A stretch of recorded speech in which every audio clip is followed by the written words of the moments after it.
Viewers எல்லோருக்கும் வணக்கம்.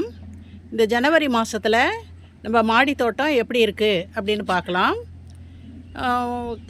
எல்லா செடியுமே ஓரளவுக்கு நல்லா தான் இருக்குது. ஆடிப்பட்டம் முடிய போகிற சமயத்தில் சில செடிகளோட காய்ப்பு ஓரளவு ஓஞ்சிருக்கு. ஆனாலும் கூட மற்ற செடிகளெல்லாம் சில செடிகள் மறுபடியும் துளிர்த்து காய்க்க ஆரம்பிச்சிருக்கு. இப்போ நம்ம இங்கே பாருங்கள், மாமரம்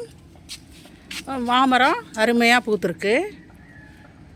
பூ பாருங்கள், மாமரத்தில் எவ்வளோ பூ பூத்துருக்கு அப்படின்னு. இப்போ இந்த எப்போவுமே மார்ச்சில் தான் பூக்கும். இப்போ பூத்துருக்கு. இந்த மாமரம் வந்து அடிக்கடி பூக்கும், அடிக்கடி காய்க்கவும் செய்யும். இந்த மாமரத்துக்கு பக்கத்துலேயே நீங்கள் பார்த்தீங்கன்னாக்கா கத்திரிக்காய் செடி. இந்த கத்திரிக்காய் செடிங்க நிறையா. கத்திரிக்காய் செடியில் எல்லா செடியிலையுமே காய்கள் இருக்குது. பாருங்கள், எல்லா செடிகள்லையுமே காய்கள் இருக்குது. அடுத்தது இங்கே நம்ம பார்த்தோம்னாக்கா டேபிள் ஆரஞ்சு செடியிலையும் நிறைய காய்கள், அப்படியே கொத்தாக காய்கள் இருக்குது. இப்போ கூட போன வாரம் கூட அறுவடையில் நிறையா பறிச்சிட்டோம். மறுபடியும் எவ்வளோ காய்கள் இருக்குது பாருங்கள். அடுத்து இங்கே பார்த்திங்கன்னாக்கா இந்த மாதுளை மரம் நல்லா வளர்ந்து வந்துக்கிட்டு இருக்குது. போன வருஷம் இருந்ததை விட இந்த வருஷம் பெரிய சைஸில் வளர்ந்து வந்துக்கிட்டு இருக்குது. இந்த தக்காளி செடியில் குரங்கு வந்து சாப்பிட்டுட்டு போனதுக்கப்புறம் நிறைய காய்கள், மறுபடியும் நிறைய காய்கள் வந்துக்கிட்டு இருக்கு பாருங்கள். அடுத்து இங்கே பார்த்திங்கனாக்கா ஒரு ட்ராகன் ஃப்ரூட்டு செடி. இது வச்சு கிட்டத்தட்ட 1.5 வருஷம் ஆச்சு. இன்னும் காய்க்கலை. எப்போ காய்க்கும்னு தெரியல. அதுக்காக தான் வெயிட் பண்ணிக்கிட்டுருக்கோம். இங்கே ஒரு பக்கத்தில் தம்பட்டை அவரை செடி. இந்த தம்பட்டை அவரை ரொம்ப நல்லா காய்ச்சிக்கிட்டு இருக்கு.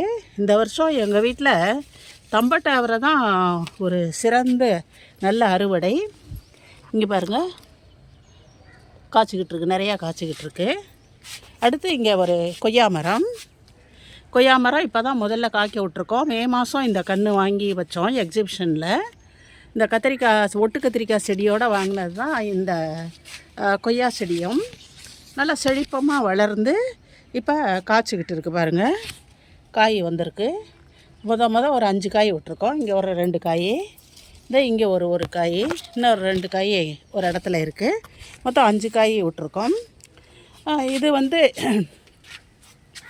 இந்த செண்பகம், ஒட்டு செண்பகம். இதில் செடியில் தொட்டியில் வைக்கலாம் அப்படின்னு சொல்லி கீழே இருந்ததை எடுத்துகிட்டு வந்து வச்சுட்டோம். ஒரு பெரிய தொட்டியில் மாற்றி நட்டு வச்சுருக்கோம். இதுவும் ரொம்ப நல்லா வந்துக்கிட்டு இருக்கு. இங்கே பார்த்திங்கன்னாக்கா இது வந்து மல்பெரியும் தொட்டி மாற்றி வச்சோம். தொட்டி மாற்றி வச்சதுக்கப்புறம் இந்த மல்பெரி செடி பாருங்கள், புதுசாக துளிர்கள் எல்லாம் நிறையா வந்திருக்கு. வந்துக்கிட்டு இருக்கு. நல்லா வளர்ந்துக்கிட்டு இருக்கு மல்பெரி செடியும். அதுக்கு பக்கத்துலேயே இங்கே பார்த்திங்கனாக்கா இந்த அத்திப்பழ செடி. இதுலேயும் பழங்கள் நிறையா இருக்குது. ஒரு பிரான்ச் அந்த பக்கம் போயிருக்கு. அது தவிர இங்கே பாருங்கள், புதுசாக இப்போ அடியிலேருந்தே புதுசாக ஒரு பிரான்ச் வளருது. அந்த பிரான்ச்லேயும் காய்கள் நிறையா இருக்குது, அத்தி செடியிலையும். அடுத்து வந்துட்டு இந்த சாத்துக்குடி மரம். இங்கே பாருங்கள், இங்கே சாத்துக்குடி மரம் இருக்குது. இதை தொட்டியில் தான் வச்சுருக்கோம், ஒரு பெரிய தொட்டியில் வச்சுருக்கோம். கிட்டத்தட்ட 2 வருஷம் ஆக போகுது. ஆனால் வந்து போன வருஷம் பிஞ்சுகள் விட்டது, நிற்கலை. இந்த வருஷம் கொஞ்சம் நிற்கிது பிஞ்சுகள். பூ பாருங்கள், ஒரே இடத்துல 3 பூ இருக்குது. கொஞ்சம் காய்க்க ஆரம்பிச்சிருச்சு. இங்கே பாருங்கள், இது ஒரு காய். ஹேண்ட் பாலினேஷன் தான் செஞ்சு விட்றோம். இது தானாக பாலினேட் ஆக மாட்டேங்குது. காரணம் இங்கே பாருங்கள், இங்கே ஒரு காய் தெரியுதுங்களா? இந்த காய் பாருங்கள், நான் பிடிச்சிருக்கேன். ஒரு சாத்துக்குடி காய், சின்ன காய் வந்துருச்சு. ரொம்ப சந்தோஷம். இங்கே கூட பிஞ்சு இருக்குது, நிறையா பிஞ்சுகள் இருக்குது. இப்போ தான் முதல் தடவையாக பிஞ்சுகள் விடுது. இதில் வந்துட்டு இந்த சாத்துக்குடியில் என்ன அப்படின்னு சொன்னாக்கா, இந்த ஸ்டேமன்ஸ், அதாவது மகரந்த பைகளெல்லாம் அந்த பெண் அமைப்பு இருக்கும்ல, அதை விட அடியில் இருக்குது. அதனால் தானே தன்மகரந்த சேர்க்கை ஏற்படுறதுக்கு வாய்ப்பு குறைவு. ஏதாவது பூச்சிகள் வந்தாதான். நம்ம தொடர்ந்து இந்த அவரைக்காக பூச்சி மருந்து அடிச்சுக்கிட்டு இருக்கிறதுனால அங்கே வந்து பூச்சிகள்லாம் குறைவாக தான் வருது. அதனால் நான் ஹேண்ட் பாலினேஷன் செஞ்சு விட்டுட்டேன். இது பார்த்திங்கன்னா முள்ளு சீத்தாமரம். முள்ளு சீத்தா மரத்துக்கு உள்ளே நிறைய சின்ன சின்ன பிஞ்சுகள் நிறையா இருக்குது. நாங்கள் நிறையா இதுக்கு ட்ரீட்மெண்ட் கொடுத்துருக்கோம். அந்த ட்ரீட்மெண்ட் கொடுத்ததுனால தான் இப்போ பிஞ்சுகள் நிறையா விட்டுக்கிட்டு இருக்குது. அடுத்து இங்கே பார்த்திங்கன்னாக்கா தக்காளி செடி இன்னும் காய்ச்சிக்கிட்டு தான் இருக்குது.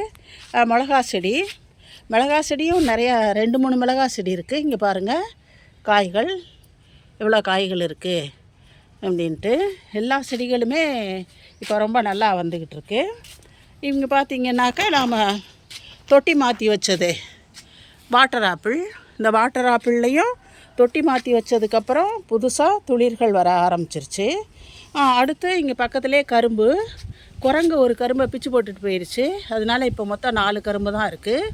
இதை இப்போ நாங்கள் பொங்கலுக்கு இன்னும் 2 நாளில் அறுவடை பண்ணிடுவோம். அப்புறம் இங்கே பார்த்திங்கனாக்கா கீழே வரிசையாக நாங்கள் இந்த தைப்பட்டத்துக்கு வெண்டைக்காய் செடி நட்டிருக்கோம். வெண்டைக்காய் செடியெல்லாம் நட்டு ஒரு 10-15 நாள் ஆச்சு. வரிசையாக எப்படி பெருசாக வளர ஆரம்பிச்சிருச்சு. முதல்ல பஞ்சகவ்யா கொடுத்தோம். அப்புறம் இப்போ நேற்று தான் கொஞ்சம் ரொம்ப டைல்யூட்டடாக கடலை புண்ணாக்கும் வேப்ப புண்ணாக்கும் கலந்து அந்த கலவையை ஊற்றி விட்ருக்கோம். இங்கே பாருங்கள் பேரப்பட்டு வால்லையும் செடிங்க நிறையா இருக்குது. எல்லா செடிங்களுமே நல்லாயிருக்கு. பைனாப்பிள் செடி 3 வச்சுருக்கோம். இங்கே 2 பைனாப்பிள் செடி இருக்குது. இந்த லெஃப்ட் சைடில் கடைசியில் ஒரு பைனாப்பிள் செடி இருக்குது. அது தவிர கீழே பார்த்திங்கன்னாக்கா நர்சரி. இந்த நர்சரியில் எல்லா செடிகளுமே ரொம்ப நல்லா ஹெல்த்தியாக நல்லா இருக்குது. ஒன்று வளர வளர பறித்து நட்டுக்கிட்டு இருக்கோம். இங்கே பாருங்கள் கிரைசாந்தமம் சாமந்தி பூ செடி 2 கலர். இது தான் தோட்டத்துக்கு இப்போ புது வரவு இங்கே வச்சுருக்கோம். இப்போ தொட்டி மாற்றி வைக்கணும். இதை மஞ்சள் செவந்தி ஆல்ரெடி நம்ம வீட்டில் இருந்ததும் இந்த பதியம் போட்டு வளர்த்ததெல்லாம் நல்லா பூத்துக்கிட்டு இருக்குது. இப்போ மனோரஞ்சிதத்துலேயும் நிறைய மொட்டுக்கள் வச்சுருக்கு. எல்லா இடத்துலையும் மொட்டுக்கள் பாருங்கள் எவ்வளோ மொட்டுக்கள் வச்சுருக்கு. இங்கே பாருங்கள் கோழியவரை செடி நல்லா நிறையா பூக்கள் எடுத்திருக்கு. எனக்கு மேலேருந்து எடுக்க முடியாது, எட்டாது. அதனால் கீழே இருந்தே எடுக்கிறேன். நல்லா காய்ப்பு வேறு. இங்கே பாருங்கள் காய் நல்லா காய்ச்சிக்கிட்டு இருக்கு. அடுத்து இங்கே முள்ளங்கி பாருங்கள். இது சிகப்பு முள்ளங்கி. நான் நர்சரியிலேருந்து பறித்து நட்டிருக்கோம். இது வெள்ளை முள்ளங்கி நேற்று தான் நட்டது. கொஞ்சம் சோர்வாக இருக்குது, சரியாக போயிடும். இது பாருங்கள் முந்தா நாள் நட்ட வெள்ளை முள்ளங்கி ரொம்ப நல்லா வந்துக்கிட்டு இருக்கு. பக்கத்துலேயே பாருங்கள் நெய் மிளகா செடி. இந்த ஒரு செடி ரொம்ப செழிப்பமாக வந்துக்கிட்டு இருக்கு. இங்கே பாருங்கள் நெய் மிளகா செடி. இந்த செடி ரொம்ப செழிப்பமாக இருக்குது. இன்னும் ஒரு 3 நெய் மிளகா செடி இங்கே வச்சுருக்கோம் பாருங்கள். இந்த சைடில் எல்லா செடியுமே நல்லா வந்துக்கிட்டு இருக்கு. இங்கே பாருங்கள் எல்லா செடியும் நெய் மிளகா செடி எல்லாமே இந்த சீசனுக்கு நல்லா வந்துக்கிட்டு இருக்கு. அடுத்தது இங்கே பாருங்கள் தைப்பட்டத்துக்கு தக்காளியும் நட்டுட்டோம். வரிசையாக நட்டுருக்கோம் பாருங்கள். இது நாட்டு தக்காளி, சிகப்பு தக்காளியும் போட்டிருக்கோம். அப்புறம் செரி டொமேட்டோவும் போட்டிருக்கோம். அதெல்லாம் இனிமே தான் நடணும். இப்போ நாங்கள் தக்காளி, முள்ளங்கி, வெண்டை நட்டுட்டோம். இங்கே பார்த்தீங்கன்னா ஒரு சிறப்பு அம்சம். இதுதான் சௌச்சௌ பிளான்ட்டு. நடுவில் என்னாச்சுன்னா இந்த கம்பளிப்பூச்சியோட அந்த தொல்லை இருந்த சமயத்தில் கம்ப்ளீட்டாக இந்த கம்பளிப்பூச்சி சௌச்சௌவில் இருந்த அவ்வளவு இலைகளையும் சாப்பிட்டுட்டு போயிடுச்சு. இதோட 2 கொடிங்க கம்ப்ளீட்டாக பட்டு போயிடுச்சு. அதை கட் பண்ணி போட்டுட்டோம். அதுக்கப்புறம் அதுக்கு நாங்கள் ஜீவாமிர்தமும் மீன் அமிலமும் மாறி மாறி கொடுத்து இப்போ கொஞ்சம் துளிர்த்து வளர்ந்துக்கிட்டு இருக்குது. இங்கே பாருங்கள் இதில் இருந்துட்டு இந்த இடத்துல இங்கே பாருங்கள் 2வது பிரான்ச்சு இது வளர்ந்துக்கிட்டு இருக்குது. இங்கே பாருங்கள் 2 பிரான்ச்சுமே இங்கே இருக்குது. இப்போ நல்லா வந்துக்கிட்டு இருக்குது. இது பாதி தூரம் போயிருக்கு. இன்னொரு பிரான்ச்சு மேலே நெட்டை தொட்டுருச்சு. சௌச்சௌ காய்க்கும் அப்படிங்கிற நம்பிக்கையோடு இருக்கும். இதுக்காக சாப்பாடு பாருங்கள் பக்கத்துலேயே தான் எப்போவுமே ஒரு மீனமிலம் பாட்டில் பக்கத்துலேயே வச்சுருப்போம். தக்காளி செடிகள் எல்லாம் இன்னும் காய்ச்சிக்கிட்டு தான் இருக்குது பாருங்கள். எவ்வளோ பெரிய தக்காளி, ரொம்ப அழகாக இருக்குது. இந்த செடிக்குள்ளே நிறைய தக்காளிங்க இருக்குது. இங்கே கூட ஒரு தக்காளி இருக்குது பாருங்கள் செடிங்களுக்குள்ளே. இங்கே காய் இருக்குது. இதெல்லாம் பார்க்கலாம் நீங்கள். இங்கே கும்குவாட் ஆரஞ்சும் நல்லா காய்ச்சிக்கிட்டு நிறையா நல்லா பலன் தருது நமக்கு. எவ்வளோ ஒரு இடத்துல எவ்வளோ இருக்குது பாருங்கள். மஞ்சள் செடி பாருங்கள். இதை வந்து இப்போ பொங்கலுக்கு அறுவடை பண்ணிக்குவோம். பக்கத்திலே வல்லாரை இருக்குது. இதை வல்லாரை தொடர்ந்து பலன் தருது. ஆடிப்பட்டத்தில் வச்ச செடிகளுமே ஓரளவுக்கு எல்லாமே நல்லா தான் இருக்குது. இப்போ வரைக்கும் நல்லா செழிப்பாக தான் இருக்குது. நமக்கு வந்து பலன் கொடுத்துக்கிட்டு தான் இருக்குது. இங்கே பாருங்கள், இங்கே ஒரு தம்பட்டாவரை செடி, ரோஸ் செடிகள் எல்லாம் இந்த இந்த இந்த இடத்துல இருக்குது. ஆக எல்லா செடியுமே நல்லா தோட்டம் பார்க்குறதுக்கு கண்ணுக்கு குளிர்ச்சியாக பச்சையாக அருமையாக இருக்குது. இது கருவேப்பிலை செடி இப்போ துளிர்த்து வந்துக்கிட்டு இருக்கு. இது மருதாணி செடி. ஆக இங்கே துளசி செடி இருக்குது. துளசி செடி பாருங்கள். ஆக இதோட இந்த வீடியோவை முடிச்சுக்குவோம். இனிமேல் தைப்பட்டத்துக்கு வர வேண்டிய வேலைகளையெல்லாம் பார்ப்போம். இந்த ஜனவரி மாதத்துலேயும் இவ்வளவு அகோரமாக இருந்த பனி, ரொம்ப பனி, மழை சுமார் தான் திருச்சியில், ஆனாலுமே கூட நல்ல பலன் கொடுத்துருக்கு. இந்த வீடியோ பிடிச்சிருந்தாக்கா லைக் பண்ணுங்கள், ஷேர் பண்ணுங்கள், சப்ஸ்கிரைப் பண்ணுங்கள்.